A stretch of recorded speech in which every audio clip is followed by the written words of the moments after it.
tim sergalanya. Alhamdulillah semalam berhasil kita menangkap salah satu otak daripada pelaku perampokan ini. Pada saat penangkapan terjadi pergulatan, jadi tersangka melakukan penembakan. Terpaksa kita dari Oknal Masyarakat Simpang Muba melakukan tindakan tegas dan terukur terhadap tersangka inisial H ini. Untuk kejadian, guru rekan mengetahui bahwa tersangka ini merupakan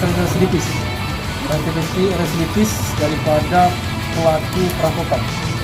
Salah satunya yang melakukan perampokan di daerah Banyuasin, di daerah Sungai Lilin, di daerah Tuwam maupun daerah Musiawas. Ini spesialis PSK ini merupakan residivis dan pelaku berkali-kali melakukan perampokan yang hampir rata-rata korbannya meninggal dunia.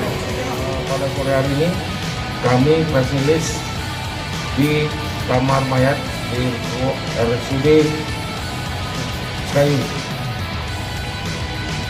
untuk melaksanakan pengungkapan yang dilakukan oleh Satreskrim Polres Muba dari LP nomor B/67/5 Romawi /2018 Sumsel Res Muba tanggal 10 Mei 2018.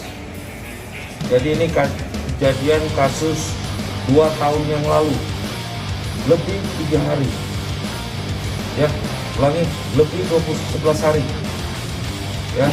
Kejadiannya itu terjadi pas pada tanggal 10 Mei 2018 kira jam 18.00 di Jalan Sekayu, Bandar Jaya, Dusun 1, Desa Bandar Jaya,